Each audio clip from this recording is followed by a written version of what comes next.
7 سے 8 دن سے زیادہ، ٹھیک ہے، 7 سے 8 دن جو ہے نا اوپر ہو جائیں پیریڈس کے یعنی کہ حیض کے، تو کیا وہ ابھی حیض ہیں یا کچھ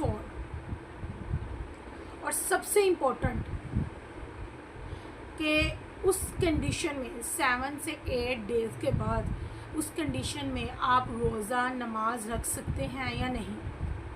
اکثر یہ کویسچنس ان فیمیلز کے مائنڈ میں ہوتا ہے اور ان خواتین کے اور ان لڑکیوں کے ہوتا ہے جن کے ہارمونس میں کوئی پرابلم ہوتی ہے یا کوئی بھی اس طرح کا جو ہے نا ارریگولر پیریڈ سائیکل ہوتا ہے، ٹھیک ہے، ان کے مائنڈ میں کویسچن ہوتا ہے، ٹھیک ہے. تو آج کی ویڈیو اسپیشل ان کے لیے ہے، ٹھیک ہے. یہ کنفیوژن بہت کامن ہے ہماری سوسائٹی میں بھی اور عام طور پر بھی، خاص طور پر ان لوگوں کے لیے لائک ان گرلز کے لیے جن کا جو ہے نا ارریگولر سائیکل ہوتا ہے، ٹھیک ہے. اور آج ہم اس کو قرآن ریفرنس پلس سمپل جو ہے نا اس کو سمجھیں گے، ٹھیک ہے. سمجھتے ہیں ہم. اللہ تعالیٰ فرماتے ہیں سورہ بقرہ میں، ٹھیک ہے، اور وہ آپ سے حیض کے بارے میں پوچھتے ہیں کہ کہہ دیجئے یہ ناپاکی کی حالت ہے، بس حیض کے دوران عورتوں سے الگ رہو. اس آیت سے ہمیں یہ سمجھ آتا ہے کہ حیض ایک اسپیسیفک حالت ہے، ایک اسپیسیفکلی کنڈیشن ہے، ٹھیک ہے. اس دوران کچھ عبادات، روزہ، نماز نہیں ہوتی، ٹھیک ہے. اب سب سے امپورٹنٹ پوائنٹ کیا ہے،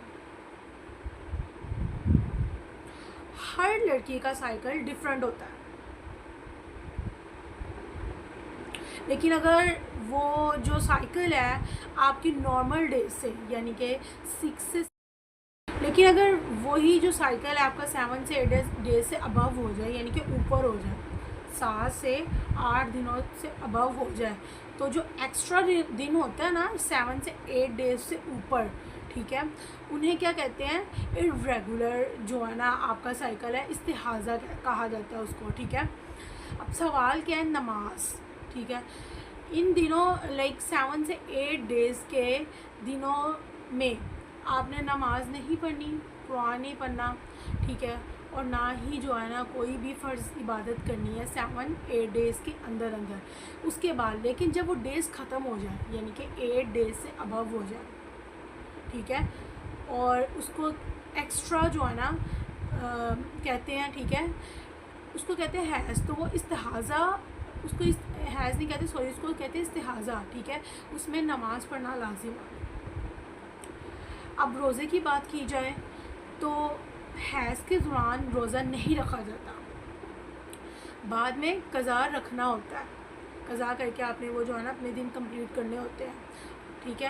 لیکن استحاضہ میں روزہ رکھا جا سکتا ہے یعنی کہ استحاضہ 8 ڈیز سے ابو، ٹھیک ہے، اور ویلڈ بھی ہے، اور یہ ویلڈ ہوتا ہے. استحاضہ کی حالت میں ہر نماز کے لیے فریش وضو کا خیال رکھنا اور اپنی صفائی کا بھی، یہ سب سے امپورٹنٹ ہے. اور پھر نماز بھی روزہ بھی دونوں کنٹینیو رہیں گے. یاد رکھو اسلام آپ کو مشکل میں نہیں ڈالتا، ٹھیک ہے، بلکہ ایک کلیئر گائیڈنس دیتا ہے، ایک آپ کو کلیئر گائیڈنس ملتی ہے. بس ہم نے جو اپنی باڈی کو صحیح طریقے سے سمجھنا ہے اور آپ کو اپنے ڈیز کا پیٹرن معلوم ہے یعنی کہ 7 ڈیز یا 8 ڈیز کے بعد جو ہے نا میں بالکل ٹھیک ہے نا ہو جاتا ہے، آپ پہ غسل جو ہے نا واجب ہو جاتا ہے، تو آپ ایزیلی ڈیسائیڈ کر سکتی ہیں کہ حیض کہاں ختم ہوا، ٹھیک ہے، اور استحاضہ کہاں سٹارٹ ہوا. اگر آپ کو یہ بات کلیئر ہو گئی، ٹھیک ہے، اگر آپ کو اس بات کی صحیح طریقے سے کلیئر سمجھ آ گئی تو کمنٹ میں لکھیں اب مجھے سمجھ آ گئی ہے، اور اس ویڈیو کو شیئر کریں تاکہ اور بہنوں کو جو ہے نا کنفیوژن جو ہے نا ان کی یہ ختم ہو جائے. ویسے اپنے یوٹیوب چینل کو کرتا ہے. السلام علیکم ورحمۃ اللہ وبرکاتہ. امید کرتا ہوں سب خیر سے ہوں گے. جی بس الحمد للہ جتنی میری ویڈیوز ہوتی ہیں انفارمیٹیو ہوتی ہیں. آج جو میں نے آپ کے ساتھ ریگولر جو پیریڈز ہیں اور ریگولر جو ہے نا اوپر جو ڈیز ہو جاتے ہیں اس سے ریلیٹڈ بات کی.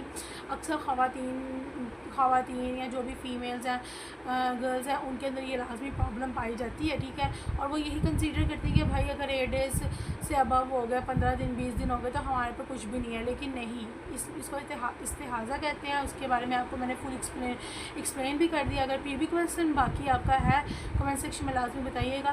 نہیں تو آپ کی جو بھی آپ کی علماء کرام ہے, ٹھیک ہے, آپ کے نیئرسٹ, ٹھیک ہے, علماء کرام یعنی کہ فیمیل, ان سے آپ جا کے اس کا جو ہے نا اس ٹاپک کو ڈسکشن کر سکتے ہیں.